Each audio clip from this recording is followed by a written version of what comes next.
Welcome to the Wife Stories YouTube channel. New video every day, and don't forget to subscribe. Here we go. I won't forgive you. The moment I switch off our shared playlist, I feel a finality in the click, like I'm cutting off every memory, every lazy Sunday we spent together listening to those songs. My finger hovers over the screen for half a second, but I don't hesitate. There's no rage, no shaking hand, no frantic breathing. I'm calm. Maybe that's the most unsettling part. I'm calm enough to sense the tension in my own jaw, the dryness in my mouth. I never thought I'd become this man, someone who can approach a betrayal like a surgeon with a scalpel. But here I am, and here you are. You're not in this room. You're not even in this house. We both know why you're absent. Our son is with my parents for the weekend, and that leaves me alone with my thoughts. The silence feels electric, almost alive with the weight of all the truths I've discovered. I go to the kitchen, open the fridge, grab a bottle of water. The click of the refrigerator door feels louder than usual. I drink a few gulps, tasting metal from the tap filter. I lean against the countertop, letting the coolness settle in my chest. This house used to be a place of warmth and promise. Now, every piece of furniture, every photograph, every dish in the sink is drenched in a new, raw light. You shattered our reality the moment you decided to wear that new underwear for him, not for me. I remember the first time I saw that underwear. It was bright red lace, something I'd bought for you on our anniversary. I found it in the laundry basket days later, with tiny tears near the seams. They looked like small notches, almost invisible unless you really looked. And I did look. I stood there, holding the fabric in my hands, heart pounding. Because it wasn't the kind of damage that happens from normal wear. It was rougher, more urgent, the kind of thing that doesn't match our calmer, more measured intimacy. I'm not a fool. That's when I started to sense the shift. You were slipping away, and I was too blind, or too trusting to see how fast.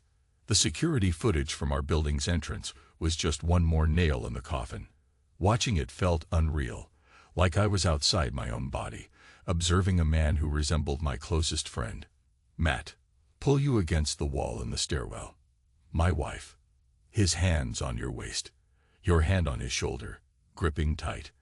I saw the flash of that same red lace when the camera angle caught you from the side. The image flickered, the date stamp blinking in the corner. That day, I'd been working late, sending messages about dinner, about whether we should order pizza or make something at home. And while I was typing, you were with him. There was no heartbreak in that moment, just emptiness. Like my entire sense of who I was collapsed into a silent void. Sometimes, trust can be more lethal than any weapon. You never see the blade coming because you're busy holding out your open palms, offering your vulnerabilities. I made the mistake of trusting you fully. I gave you every part of me.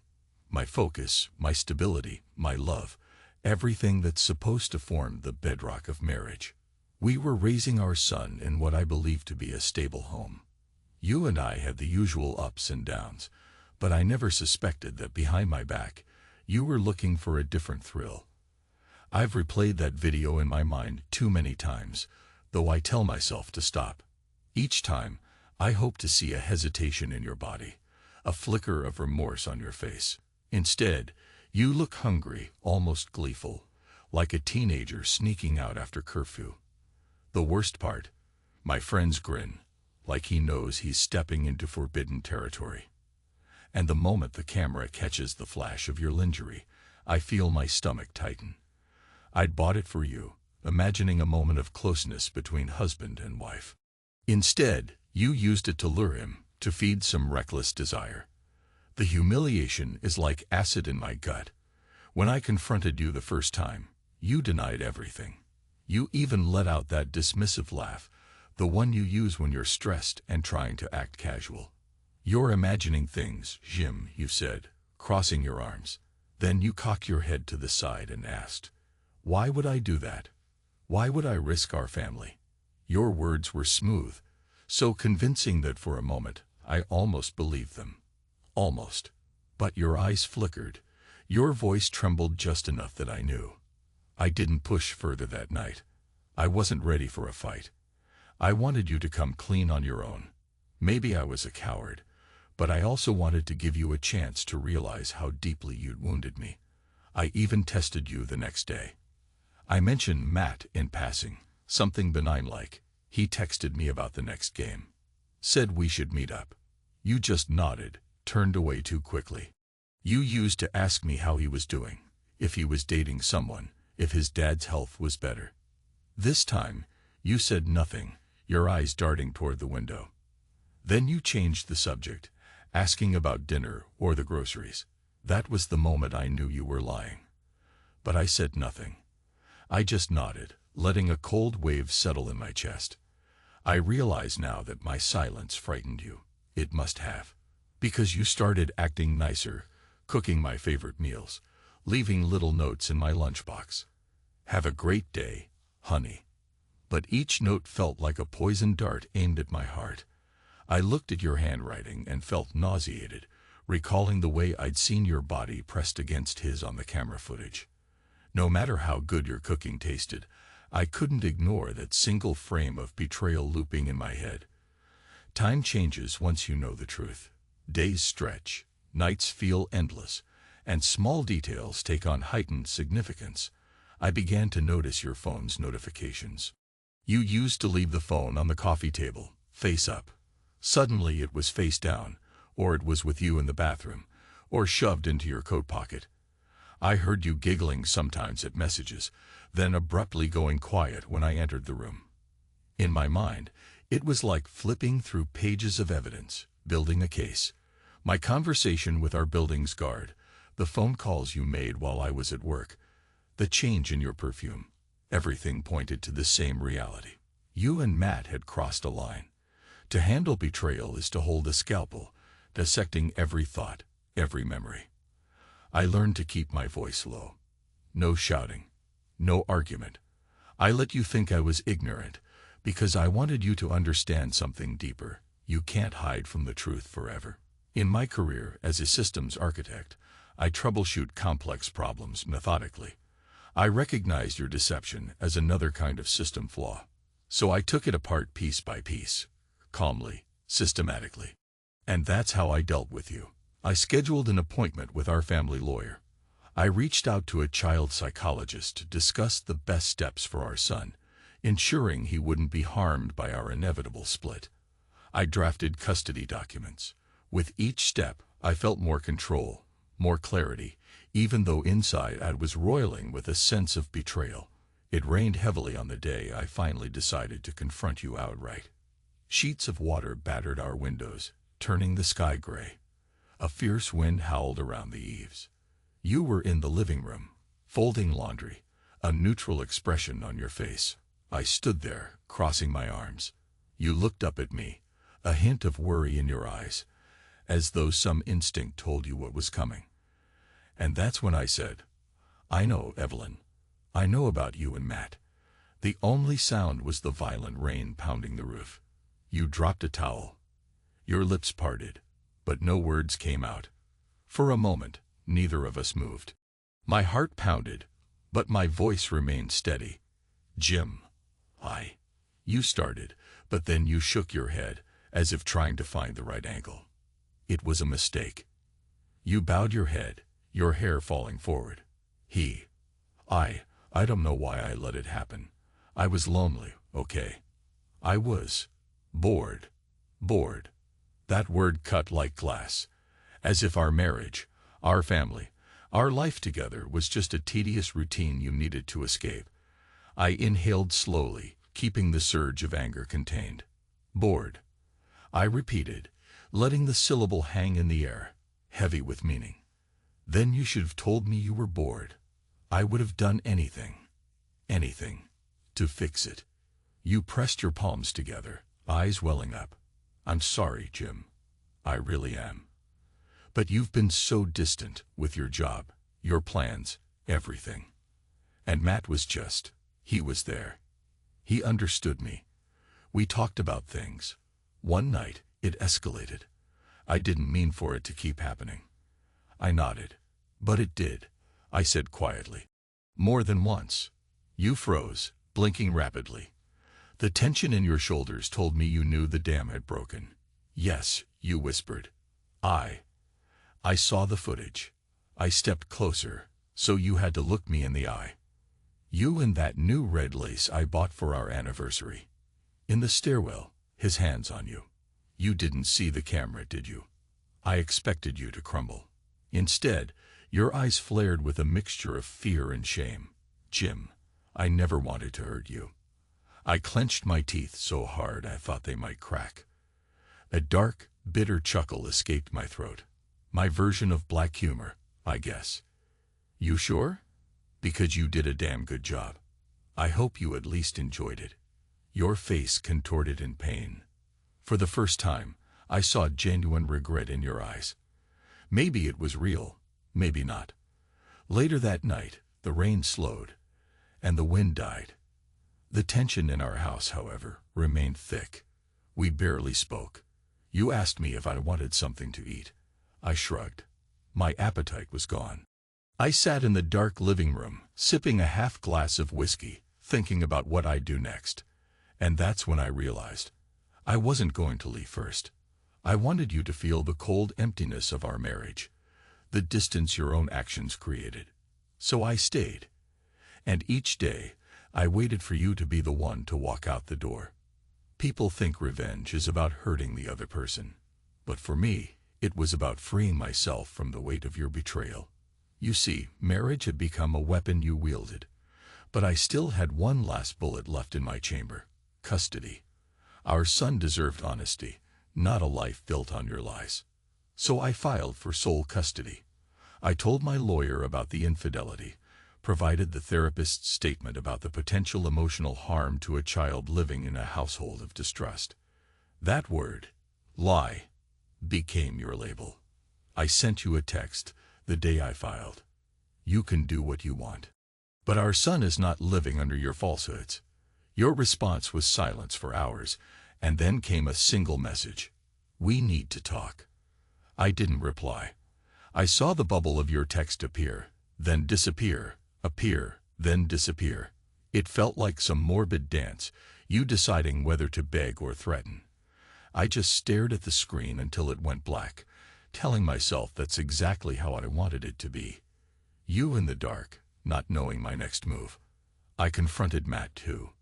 We met on neutral territory, some coffee shop near his office. It was a cloudy afternoon, with a hint of drizzle that turned the sky silver.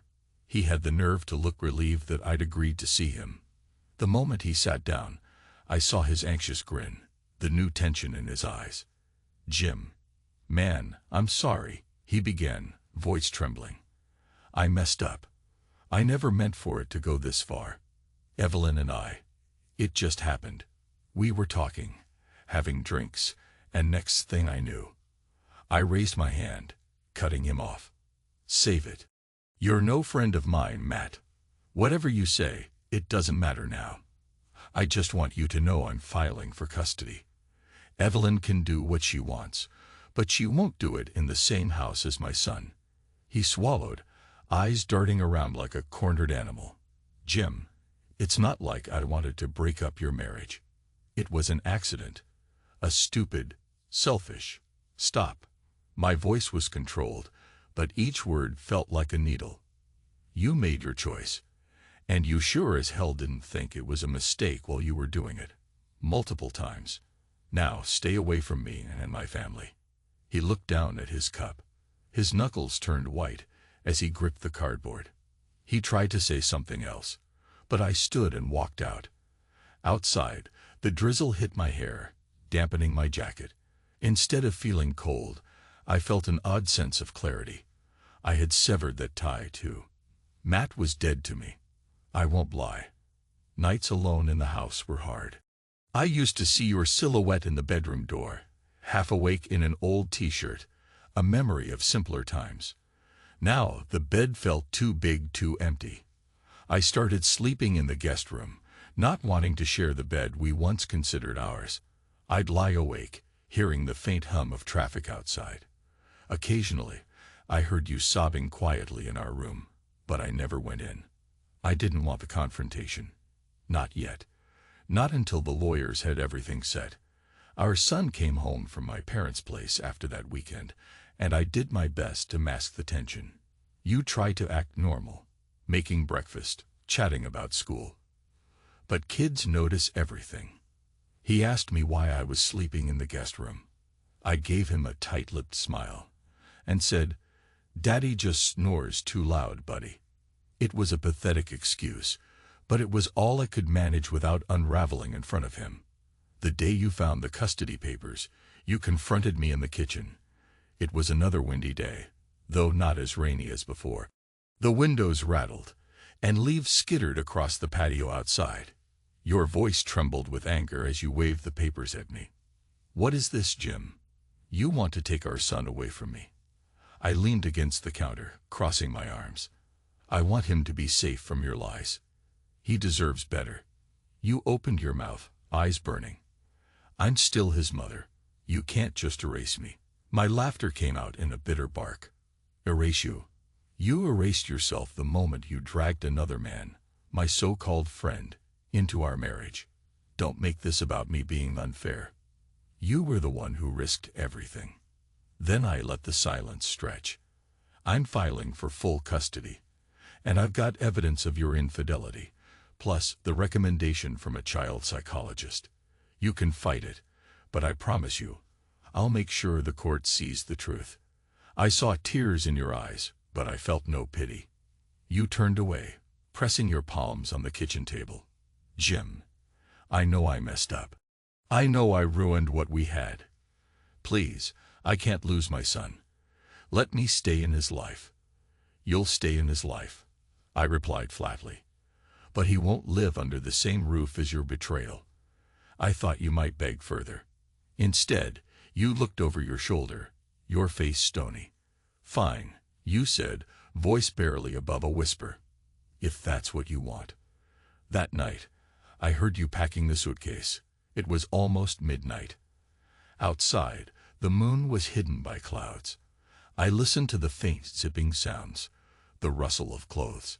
Part of me wondered if you'd really leave, or if this was a bluff. But I didn't move from the guest bed. I let you do it. I heard you step into the hallway, stand there for a moment, maybe hoping I'd come out. Then the click of the front door shutting. I exhaled, feeling an overwhelming mix of relief and sorrow. For a man, the greatest humiliation isn't just the physical aspect of the affair. It's the sense that you were never enough. You stand there, stripped of pride, and think, what did he have that I didn't? You question your whole identity. My black humor kept me afloat. I'd catch myself muttering, maybe I should have picked a more exciting brand of boxer briefs, or if only I'd known how to scale walls in a stairwell. Stupid jokes, but they reminded me that, ironically, we men find ways to laugh at our own pain, even if it cuts like a knife. The day after you left, the weather changed again. The morning sky was clear, bright blue. It felt surreal, as though nature was mocking my emptiness by offering a crisp, perfect day. I got my son ready for school. He looked at me curiously when he noticed you weren't around. I told him you had to go on a work trip. He frowned, but said nothing. He's a bright kid. He can sense when adults are lying. That's one of the reasons I needed to do this. I refused to raise him in an environment tainted by deceit. I had a meeting with my lawyer at noon. We finalized the custody petition, and my lawyer confirmed we'd be pushing for a rapid hearing. In the quiet corners of my mind, I heard your voice from all those years we spent planning a future. I remembered us searching for this house, picking paint colors, saving for our son's college. I remembered how proud I felt signing the mortgage papers, thinking, we're building something real here. Now, it all felt like a charade. After I left my lawyer's office, I walked along the waterfront. The air was crisp, the ferry horns in the distance, the water shimmering under the midday sun. My thoughts drifted to how quickly a life can unravel. One moment you're stable, the next you're picking up the wreckage. I remembered the exact day I introduced you to Matt. He was my buddy from a local amateur basketball league. We had drinks at a bar. You two laughed. I was happy to see my wife getting along with my friend. Looking back, I wonder if I was naive. But trust is a dangerous weapon, right? You can't always foresee how it'll be used against you. It was a few days later that we had our final confrontation. You came back to pick up more things, and we ended up alone in the living room. The sky was overcast, a cold wind blowing outside. Our son was with a babysitter. You set a box of your stuff by the door and looked at me. "Can we talk?" You asked quietly. I nodded, my arms folded. "Sure." You took a deep breath. "I know you hate me right now, but I need to say this. I did love you. I still do. What happened with Matt? It was stupid, reckless. I never wanted to break our family. I was just lost. I felt like you weren't seeing me anymore." My eyes flickered over your face, and you decided to find yourself in his bed. You winced, tears brimming. "I never meant to humiliate you. I swear." "That's where you and I differ," I said, voice razor sharp. "Because you did. And there's no going back. I'm not leaving this house. I'm not leaving our son. You made your choice. You can live with it. If you want to talk custody, you call my lawyer." You brushed a tear from your cheek. "Jim, is there any chance at all, we could fix this? Go to counseling, therapy, something?" I stared at you, letting the silence grow. "I won't forgive you," I finally said. "And I don't want to." You pressed your lips tight, nodding slowly. "Okay," you whispered. "I understand." Then you grabbed the box, blinked hard, and left. That was the last time we spoke face to face. Everything else became a mess of legal procedures, custody negotiations, and logistical nightmares of shifting finances. Our child psychologist recommended limited contact until the tension eased. My lawyer pressed for an expedited hearing. Matt, for his part, tried to reach out once or twice, some apology text. I ignored it. He wasn't worth a response. In the weeks that followed, I felt my life recalibrate around this new reality. I spent more time with our son, cooking his favorite mac and cheese, throwing a basketball around in the backyard, helping him with homework. When he asked about you, I kept my answers neutral. "She's staying somewhere else for now." I refused to feed him lies, but I also refused to trash you in front of him. Let him reach his own conclusions when he's older. It's odd how quickly you can adapt to the emptiness left behind by someone who once filled your days. I'd wake up, make breakfast, pack lunches, drop off my son, work a full day, come home, sort through bills, handle chores, help with homework, then fall into bed, mind swirling.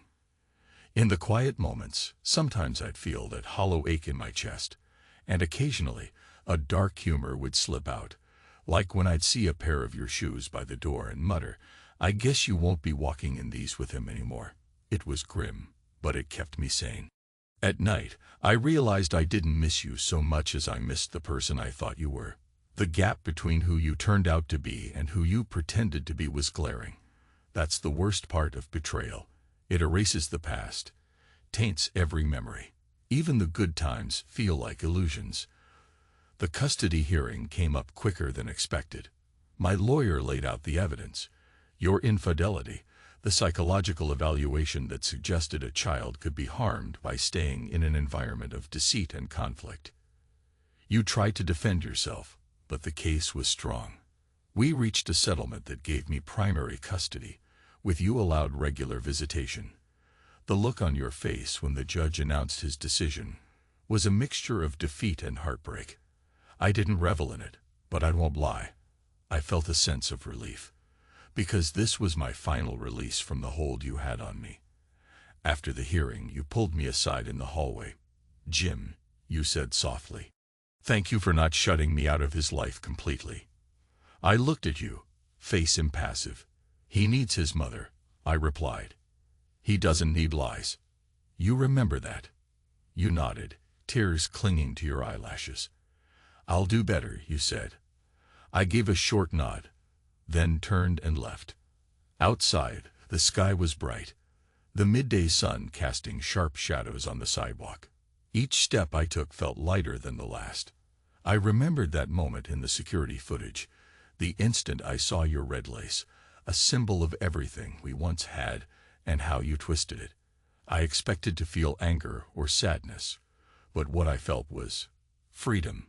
You and Matt took something from me, yes, but it was something I no longer needed. The illusion that my marriage was indestructible. In the weeks that followed, I adjusted to single fatherhood. The house was quieter without you, but also more peaceful. No more second-guessing, no more wondering who you were texting, no more careful words. I set up a small home office, reorganized the kitchen, started cooking new recipes for our son.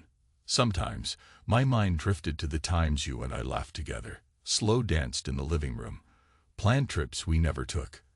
I realized that was just another life, a life that ended the second you chose someone else. Black humor still bubbled up now and then, especially when I'd see some couple bickering at the grocery store. At least they're honest enough to fight in public, I'd think to myself. Or when my coworker asked about you, I'd respond with a tight smile. She's found a new place to store that lingerie. They'd stare at me, confused, but I'd shrug it off. Laughter is sometimes the only shield we men have against humiliation. And then there was my revenge. Not the savage, bloody vengeance you might see in a movie. No, my revenge was in moving on, building a life where your betrayal no longer overshadowed me. I told myself daily, this isn't about punishing her. It's about freeing myself. When you lose trust in someone you love, it's like losing a limb. You learn to function differently, adapt to the missing piece, and eventually discover you can still move forward. That's what I did. Each day, I felt less weighed down by your memory. And that, in itself, was my revenge. I wouldn't let your betrayal define me. I heard through mutual acquaintances that Matt was struggling with guilt. Some said he was avoiding social gatherings. Others claimed he tried to date, but couldn't find anyone who'd put up with his restlessness. Maybe it was karma. Maybe it wasn't. I didn't care enough to find out. I had my son, my work, my new sense of self. That was enough. Sometimes, I see you during visitation exchanges. You come to the door, and I can see the sadness on your face. You hand me his backpack or some art project he made at your place. We speak in polite, measured tones. I notice your hair is a bit shorter now, and your makeup is less bright. You seem subdued, as though carrying the burden of what happened. I never mention it. I don't need to. Our relationship is contained to the shared love for our son, nothing more. People often ask if I hate you. Hate is an intense emotion, but I'm not sure it applies here. I think I pity you. You destroyed the trust we had, and now you have to live with that knowledge forever. My contempt was replaced by a cool acceptance. We had something once, and you chose to throw it away. I ended up seeing a therapist for a while, something I never thought I'd do.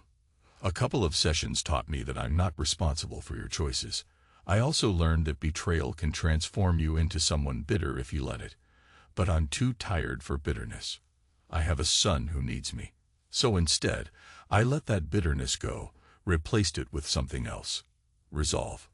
I resolved to be the best father I can be, to be honest with him, to show him that mistakes have consequences, and that trust is sacred. When the final paperwork came through, divorce finalized, custody awarded, I didn't feel like celebrating.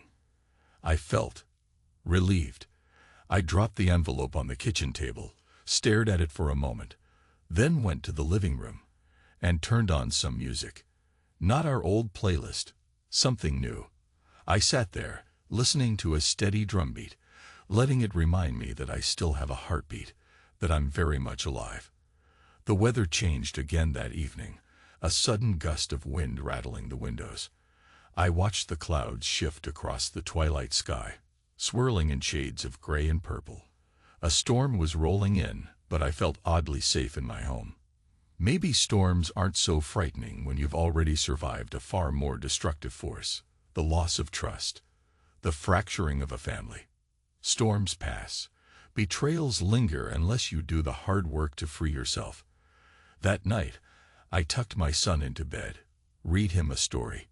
He asked if you'd be taking him to the park tomorrow.